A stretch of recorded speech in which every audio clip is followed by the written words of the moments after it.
오늘 이 시간에 여러분과 함께 나누고 싶은 것은 누가복음 15장에 있는 말씀입니다. 현대인의 그 비극이라고 하면 그것은 이뤄도 무엇을 이루는지 모르고 산다는 데 있습니다. 무슨 병인지 모르는 병이 가장 무서운 병인 것처럼 무엇을 이뤘는지 모르고 사는 것이 가장 큰 비극이기도 합니다. 미국에서 실제적으로 일어나는 일인데 100층 빌딩에 84층에 살고 계신 아마 60이 넘으신 노인이 있었습니다. 그런데 어느 날 이제 차를 주차장에 세우고 그 아파트를 이제 엘리베이터에 갔는데 그곳에 이 전기가 들어오지 않아 가지고 엘리베이터가 올스톱을 했어요. 그래서 이분이 그 84층까지 1시간 반을 걸려서 84층까지 올라갔어요. 그래서 딱 올라가지고 문을 열려고 주머니를 딱 뒤지는데 뭐가 없어요? 열쇠가 없는 거예요. 주차장에 그 열쇠를 두고 온 거예요. 여러분 가끔 그럴 때 있지 않아요? 여러분들도? 이분은 84층까지 올라가는데 거기서 열쇠가 없는 거예요. 그것도 1시간 반 이상 올라온 거리인데. 그런데 이분이 편하게 자기 집에서 편하게 힘을 얻으려면 다시 무엇을 찾으러 가야 돼요? 열쇠를 찾으러 가야 돼요. 그것이 얼마나 힘든다는 것은 알지만 자기 집에서 편안히 눕고 쉬기 위해서는 또한 그곳으로 내려가야만 되는 것입니다. 일본의 오히라 마스요라고 하는 34살 된 한 자매가 있었습니다. 이 자매가 34살이 되어서 쓴 책이 있는데 그러니까 당신도 살아라는 책입니다. 그러니까 당신도 살아야 된다 이런 의미거든요. 이분이 그 책을 출간한 지 3주일 만에 일본에서 25만 부가 팔렸습니다. 25만 부. 이거는 대단한 것이죠. 베스트셀러로 이미 알려진 책입니다. 이 책자의 그 요지는 뭐냐면은 이분이 중학교 1학년 때 학교를 다니면서 우리 한국도 그렇지만은 왕따를 당한 거예요. 그리고 늘 그 자기보다 힘이 센 이 학교 친구들에게 늘 몰매를 맞고 그런 힘든 일을 했어요. 그래서 오직 하면 너무 힘들어서 아파트에서 자살하려고 몇 번 시도했는데 그게 마음 같지가 않은 거예요. 그래서 이제 다시 죽으려고 하다가 다시 집으로 돌아오다가 결국 그가 학교를 중간에 그만두고 16살에 조폭 두목과 만나가지고 어떻게 잘못 길을 걸어가지고 일본 조폭 두목과 16살에 결혼을 하게 되었어요. 몸에 문신을 새기고 그리고 술집 호스티스 생활을 하면서 어떻게 보면 인생 걸레와 같은 아주 밑바닥의 인생을 살았습니다. 그러다가 그가 그런 밑바닥 인생을 살았는데 22살 되던 해에 아버지 친구였던 오이라 히로자부라고 하는 분이 예수님을 믿는 분인데 이분이 자기 친구 딸이 너무 험난한 길, 너무 힘든 길을 걸어가니까 22살 된 그 딸에게 내가 아버지 같아서 너에게 얘기하는데 네가 이런 구렁텅이에서 살아서 되겠느냐. 남자들 접대나 하고 깡패 두목 아내나 되면서 이렇게 비참하게 살 이유가 있느냐. 너도 이제 22살 됐으니까 네 인생 네가 한번 결정하면서 살면 어떻겠느냐 하면서 이분이 처음으로 복음을 전했다고 합니다. 예수님을 전하게 되었습니다. 그는 이미 사회로부터 왕따를 당했고 또 이 길만이 자기가 사는 길이라고 생각을 하게 되었는데 아버지 친구분이 자기에게 찾아와서 따뜻하게 말씀 그 한마디 한마디가 그동안 듣고 싶었던 누구인가 위로와 격려를 받고 싶었던 그런 말이었기 때문에 거절할 수가 없어서 이분이 믿음 생활하면서 이렇게 새생명 축제에 함께 참석하는 어떤 계기가 되어서 이분이 예수님을 믿고 변화가 된 것입니다. 이미 이 사람은 중학교도 제대로 못 나오는, 어떻게 보면 사회에서 도저히 인정할 수 없는 그런 사람임에도 불구하고 그 친구 아버지가 네가 학교도 제대로 못 나왔으니 한번 사법시험을 보면 어떻겠느냐. 그거는 학교를 안 나와도 시험을 치를 수 있는 것이 사법시험밖에 일본에는 없으니 네가 사법시험을 공부해서 합격을 하면 네가 이 깡패 두목으로부터 또한 이 주위의 이런 어려움으로부터 네가 빠져나올 수 있지 않겠느냐. 한번 공부해보지 않겠느냐라고 이야기를 했습니다. 그래서 이 자매가 자기의 과거는 어찌했던 뭔가 거기서 탈출하고 싶어서 새로운 인생이 되고 싶어서 믿음 안에서 새 사람 되고 싶어서 잠자는 시간 외에는 죽으라고 공부를 하게 되었고, 또한 아버지가 암에 걸려서 오늘 내일 할 때 내가 아버지에게 더 멋있는 선물을 줘야 되겠다는 그 욕심에 열심히 공부를 했습니다. 결국 그는 1994년 10월에 꿈에도 그리던 사법시험에 합격을 하게 되었고, 밑바닥에서 굴러다니던 쓰레기 같은 인생이 극적으로 이제 그의 삶은 새로운 인생으로 시작이 되었던 것입니다. 그분이 믿음의 생활을 하면서 그의 자서전에 마지막 이런 글귀를 썼어요. 아무리 힘들고 죽고 싶은 충동이 생겨도 절대로 자살만은 안 됩니다. 인생은 하나님 안에서 다시 시작할 수 있다는, 인생은 하나님 안에서 다시 뭐 할 수 있다는, 시작할 수 있다는 그 소리를 자서전을 통해서 외치게 되었습니다. 참 여러분과 나는 이런 밑바닥의 인생은 아닐 겁니다. 그러나 이분이 예수님을 알게 되었고, 그리고 인생이 뭐라는 것을 깨닫게 되었을 때 오히려 한 사람의 변화를 통해서 일본에 자살하는 사람들에게, 또한 인생을 험하다고 생각하는 사람들에게 많은 영향을 주었다는 것입니다. 오늘 특별히 드라크마를 잃은 한 여인에 대한 오늘 말씀입니다. 특별히 이 여인은 한 드라크마를 찾기 위해서 열심히 부지런히 찾았던 것을 성경에서 말씀을 하고 있습니다. 이 여인은 그가 가진 10드라크마, 이 드라크마는 헬라의 화폐 단위를 말하고 있는데 한쪽은 왕의 얼굴이 그려져 있고 한쪽은 글자가 새겨진 드라크마입니다. 그런데 이것이 은으로 만들어진 드라크마이기 때문에 우리는 은전이라 이렇게 이야기를 합니다. 이 드라크마, 한 드라크마 은전이 약 9페니 정도가 되는데, 한 드라크마에 이것은 한 사람이 나가서 노동하는 하루의 품삯이라고 합니다.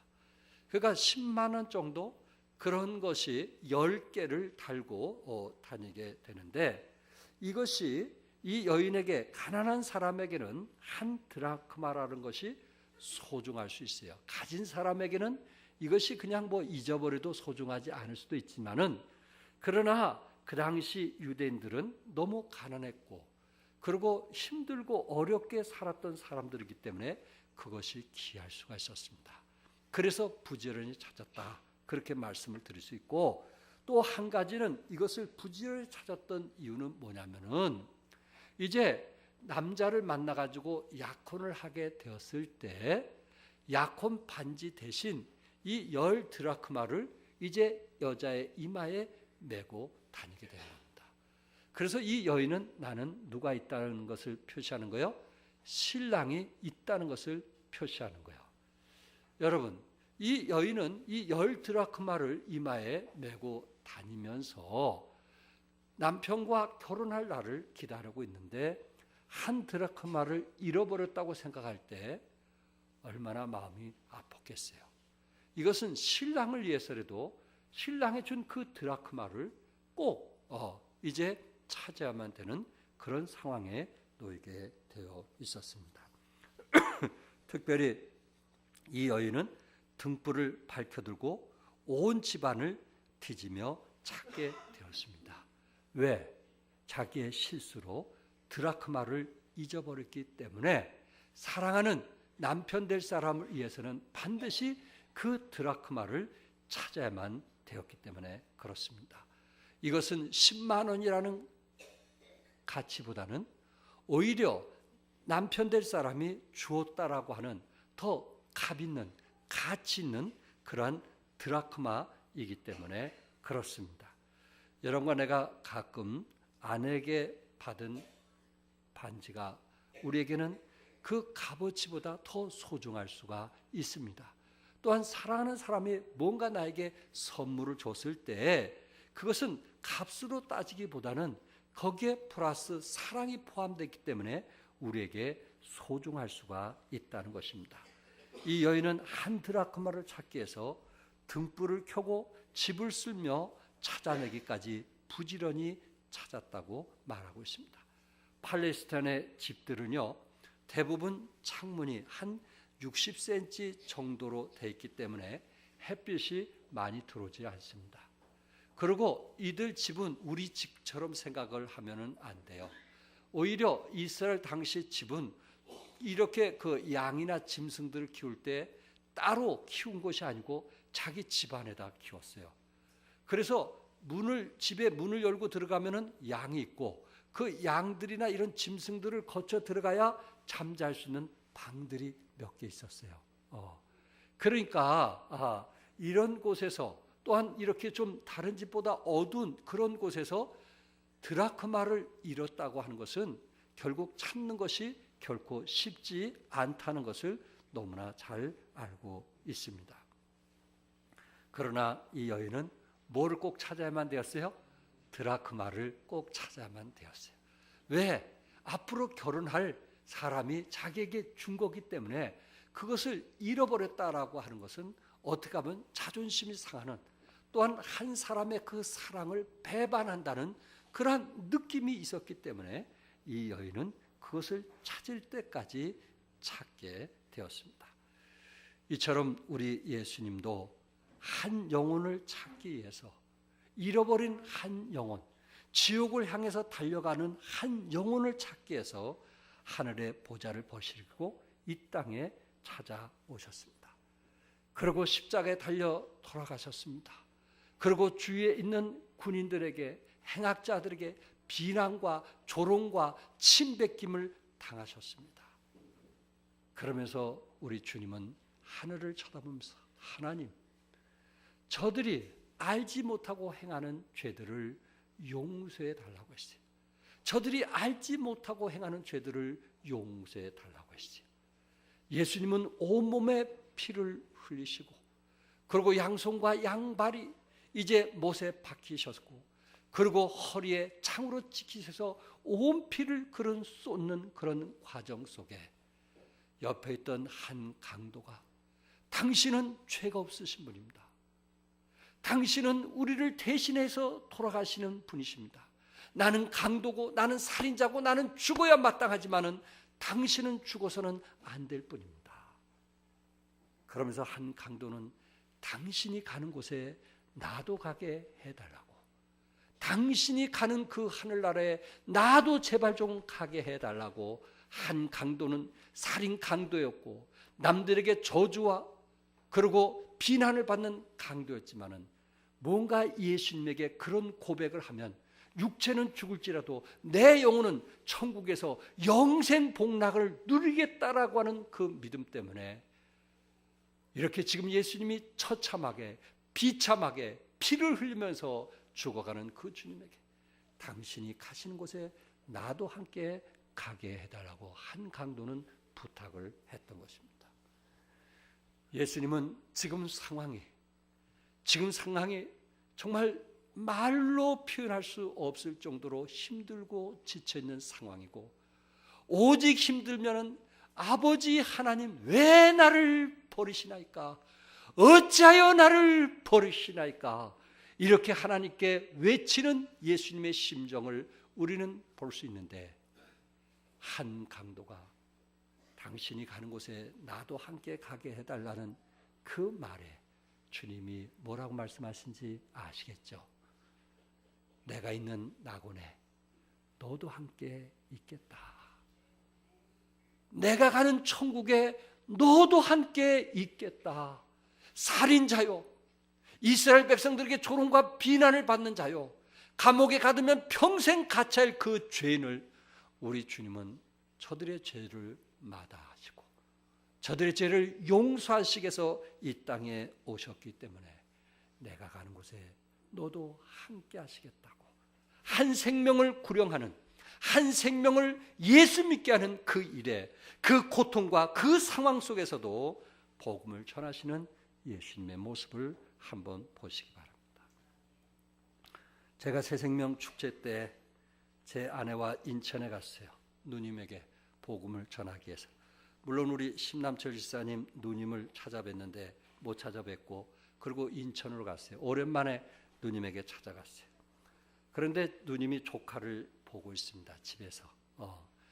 그래서 이 조카가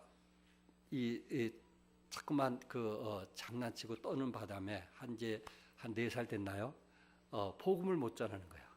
그래서 제가 그 조카를 데리고 다른 아파트에 가서, 놀이터에 가서 한 2시간 놀았어요. 애와 놀아본 적은 제가 처음입니다. 2시간 놀았어요.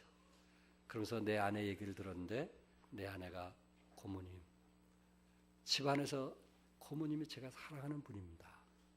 고모님께서 늘 저에게 김치를 보내주시고 저를 이렇게 늘 집안에서 예수 믿는다고 도와주신 분은 고모님 뿐입니다 하면서 그 눈물을 흘리면서, 이렇게 내가 사랑하는 고모님인데 내가 가진 귀한 복음을 다른 사람에겐 전하면서 내가 사랑하는 사람에게 전하지 못한 것이 늘 마음이 아팠습니다. 그러면서 복음을 전했다고 합니다. 2시간 동안. 내가 그동안 다른 사람에게는 복음을 전하면서 내가 가장 사랑하는 사람에게 이 가장 값지고 소중한 것을 전하지 못한 것이 늘 마음이 아파서 이 복음을 전하기 위해서 왔습니다. 여러분, 오늘 새생명 축제에 여러분이 어떻든 이곳에 참석하게 됐는데 무엇 때문에 여러분을 전도했을까요? 이 전도하다가 서로 화날 수도 있어요. 예? 전도하다가 서로 등을 칠 수도 있어요. 그런데 무엇 때문에? 여러분들을 사랑하니까, 여러분들을 소중히 여기니까, 여러분들의 영혼이 천하보다 소중하기 때문에 예수님께서 그 고통과 아픔 중에도 내가 너와 함께 낙원에 있겠다라고 하는 주님께서 그런 상황 속에서도 온몸에 피를 흘리면서도 한 영혼을 구령하시는 그 구령의 역사가 일어나듯, 우리가 왜 여러분들을 이름을 적고 그 이름 한 사람 한 사람을 위해서 새벽마다 기도했고, 그리고 여러분들이 예수 믿고 구원받기를 원했을까요? 이것이 너무나 값지고 소중했기 때문에 그런 것입니다. 어느 나라가 전쟁에 졌습니다. 한 마을이 적군에게 점령당했어요. 모두가 이제는 끝이라고 했습니다. 그때 한 사람은 이렇게 말합니다. 꿈을 잃어버리기 전에는 끝이 아닙니다. 꿈이 있는 한 아직 끝나지 않았습니다. 우리에게 필요한 말이 아닐까요? 여러분과 내가 무엇을 잃었는가? 꿈을 잃어버리기 전에는 끝이 아니라고 했는데 무엇을 잃어버렸는지 그것을 발견하면 오늘 이 시간이 값진 시간이 아닐까요? 우리 예수 믿고 구원받은 여러분들은 어떻습니까? 혹시 열심을 잃어버리지 않았나요?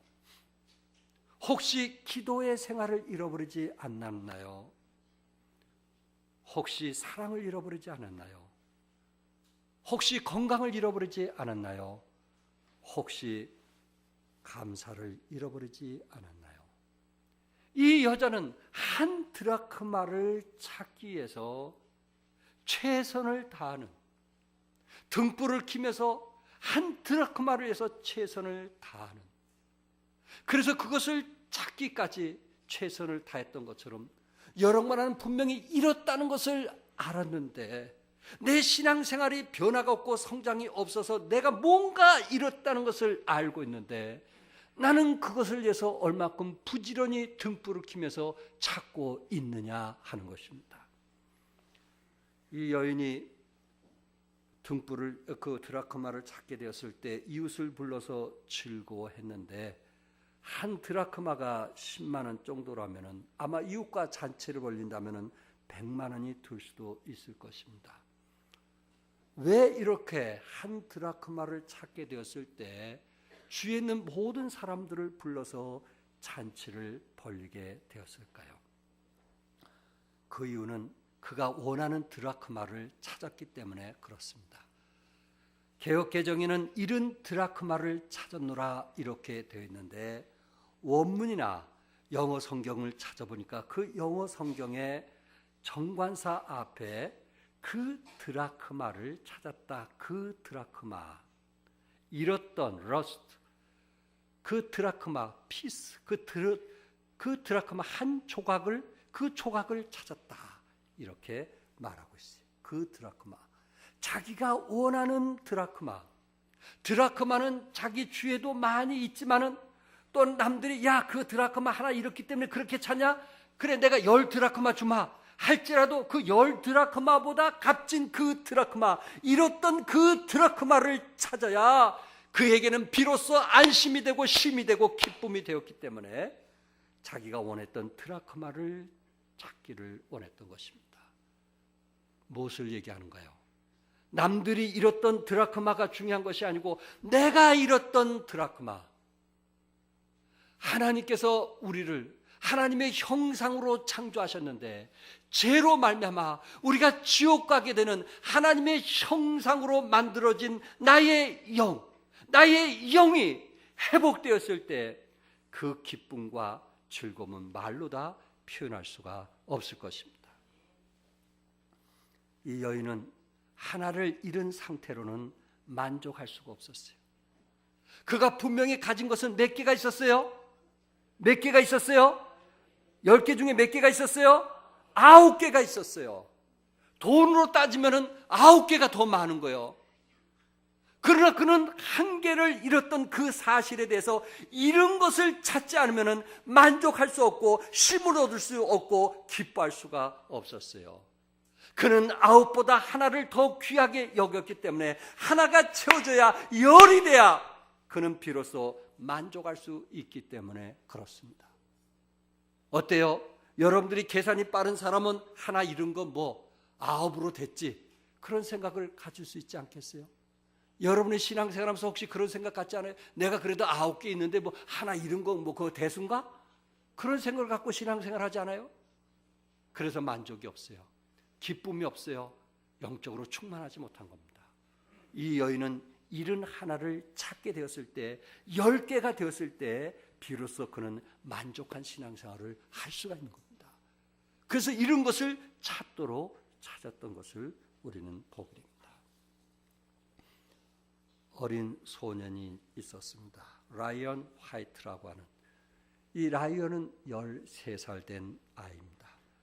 혈루병을 앓아서 수술을 받았는데 수혈을 잘못해서 에이즈에 걸리고 말았습니다. 자신의 잘못이 아닌 어른들의 부주의로 소년의 인생은 이제 죽음의 길에 놓이게 되었습니다.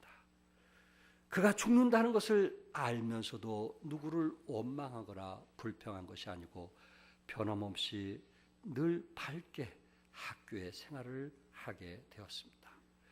이 사실이 신문 기자들에게 알려지게 되었고 또한 텔레비전에 이 사실이 알려지면서 레이건 대통령이 위로하기 위해서 그 아이를 찾아왔고 도널드 트럼프라고 하는 거부 부동산 업자가 찾아왔고 또한 마이클 잭슨이라고 하는 세계적으로 유명한 그가 인사들이 찾아와서 그를 위로해 주었습니다.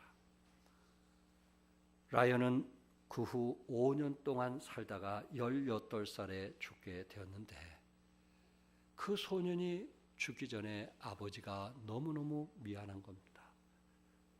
수술을 한 이유로 에이즈가 걸리게 되었고 그 수혈 잘못으로 에이즈가 걸린 것이 늘 평생 아버지, 어머니의 마음을 아프게 했고 5년 동안 그가 죽어가면서 숨도 제대로 못 쉬고 아버지, 어머니는 그 곁에서 지켜봐야만 되었습니다.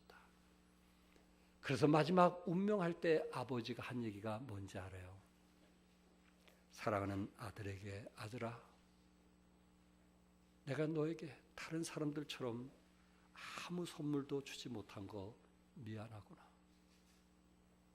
내가 너를 치료해 줘야 되는데, 내가 너를 도와줘야 되는데 아버지가 힘이 없어서 네가 죽는 모습을 봐야만 되는 아비의 마음이 찢어지는구나. 그렇게 얘기했어요. 그랬더니 이 아들이 뭐라고 얘기하냐면은 아버지는 저에게 가장 좋은 선물을 줬잖아요. 아버지 때문에 제가 교회 다니게 되었고, 아버지 때문에 제가 예수님을 믿게 되었고, 아버지 때문에 내가 영원한 생명을 얻었잖아요. 저는 죽는 게 아니에요. 천국 가서 아버지를 기다릴 거예요. 아버지 때문에 저 예수 믿고 구원받았어요. 내 안에 영원한 생명이 있잖아요. 아버지는 누구보다 나에게 예수님을 소개해 주는 가장 위대한 선물을 주었어요. 이런 아버지는 이 세상에서 없을 거예요 하면서 그는 18살에 주님 품 안에 가게 되었습니다. 이것이 미국 TV에 또한 신문에 발표가 되면서 이런 아이가 어디 있느냐, 아버지에게 가장 귀한 선물을 받은 것을 감사하는 그 라이언에 대한 이야기가 기록이 되었던 것입니다. 예수 믿고 구원받은 것이 얼마나 소중하고 귀한 것인지 아시겠죠? 예수 믿고 구원받으면 10절에 보니까 내가 너에게 이르노니 이와 같이 죄인 한 사람이 회개하면 하나님의 사자들 앞에 뭐가 있느니라? 기쁨이 되느니라. 예수 믿고 구원받으면 우리들도 기뻐하지만은 천군 천사들이 기뻐한단 말이에요. 한 영혼이 예수 믿고 구원받았을 때 성경에 보니까 하늘에 있는 천군 천사들이 기뻐한단 말이에요. 우리의 심부름꾼인 천군 천사들이 기뻐하고 하나님의 보좌가 들썩거린다는 이야기입니다. 이렇게 구원이라는 게 소중하고 이렇게 구원이라는 게 우리에게 값진 것이라는 것을 말씀하고 있습니다. 얼마 전 광주 남부경찰서에서 있었던 일입니다.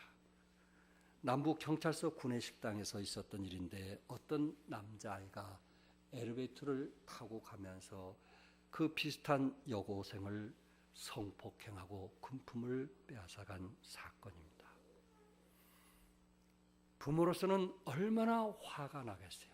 자기 딸이 성폭행을 당하고 그리고 그가 가진 모든 것을 다 빼앗겼다는 그 생각만 해도 아마 그 젊은 사람을 죽이고 싶었을 거예요. 근데 역시 이 남자도 학생이었어요.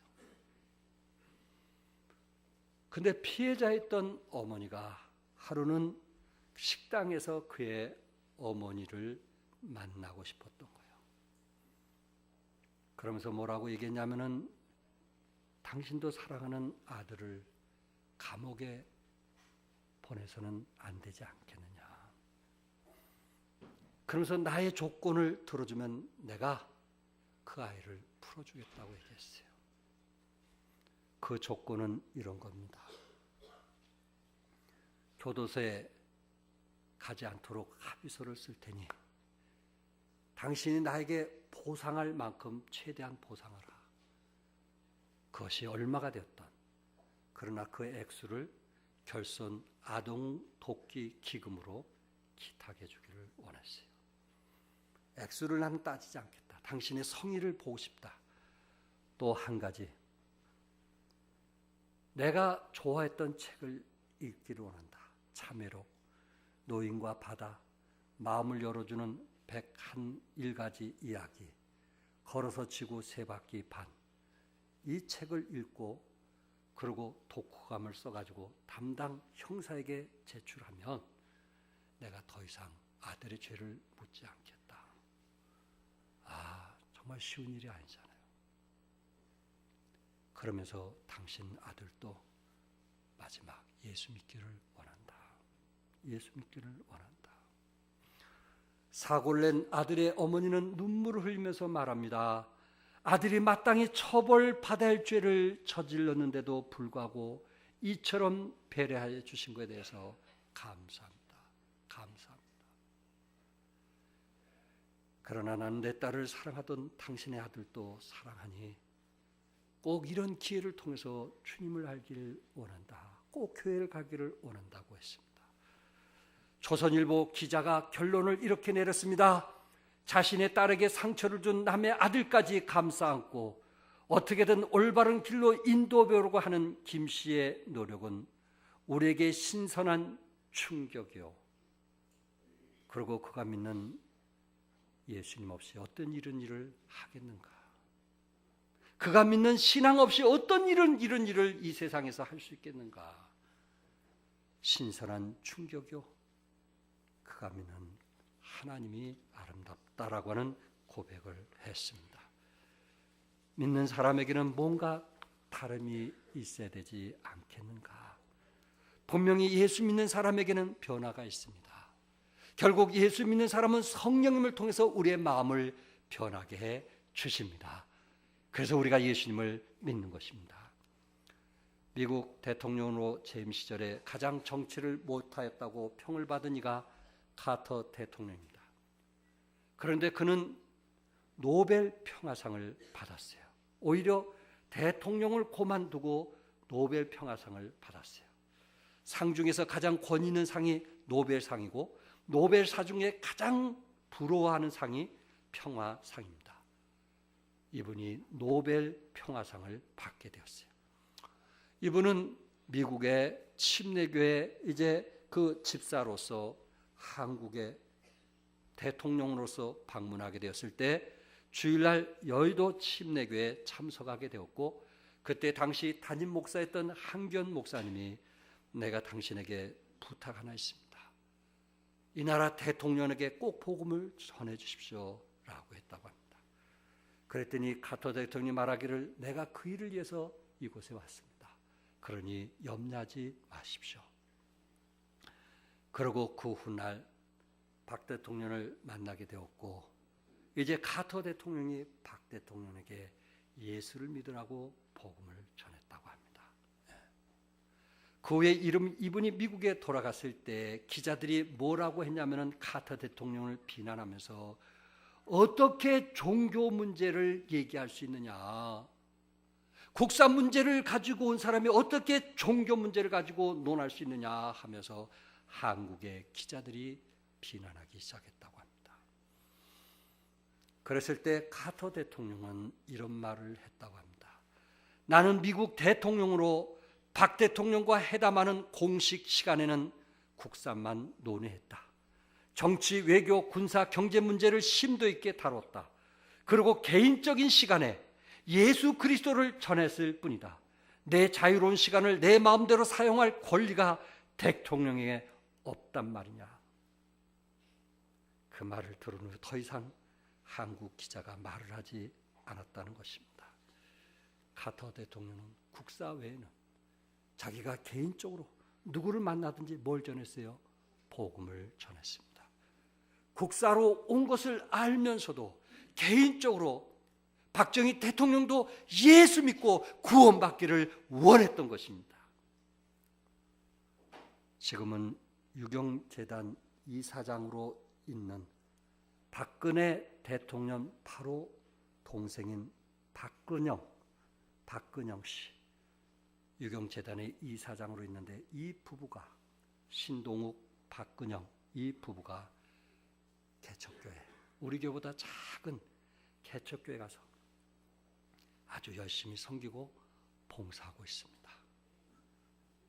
어머니가 불교인데도 그 딸에게 분명히 영향 미쳤음에도 불구하고 박근영 씨는 유경재단 이사장으로 있으면서 적은 교회 가서 두 분이 혼신을 다해 섬기고 있고, 그리고 그것이 이게 식구 같은 분위기라 너무 좋다는 이야기를 했고, 그리고 사람들이 없다 보니까 목사님이 말씀을 통해서 제자 훈련하기 때문에 자기들은 그곳에서 너무 성실하게 알찬 공부를 하면서 잘할 수 있게 돼서 너무 고맙다 하는 글을 저는 보게 되었습니다. 사랑하는 성도 여러분, 은전을 찾으시는 예수님, 그것이 결국 우리 영혼 아니겠어요? 우리가 영혼이, 우리 육신은 흙으로 가지만 우리 영혼은 어르신들이 말씀한 것처럼 돌아가셨다라는 말을 했어요. 돌아가셨다. 왔던 대로 뭐 했다는 거예요? 돌아가는 거예요. 믿든 믿지 않든 우리 영혼은 천국에서 영원히 살든 지옥에서 영원히 살든 그것은 내가 살아있을 때 결정을 해야만 될 것입니다. 나는 그 잃은 영혼들이 예수 믿고 구원받아서 오늘 이 육신이 땅으로 간다 할지라도 나의 영혼만큼은 천국에서 영생복락을 누리시는 여러분들이 되시기를 주님의 이름으로 축복합니다. 기도하겠습니다.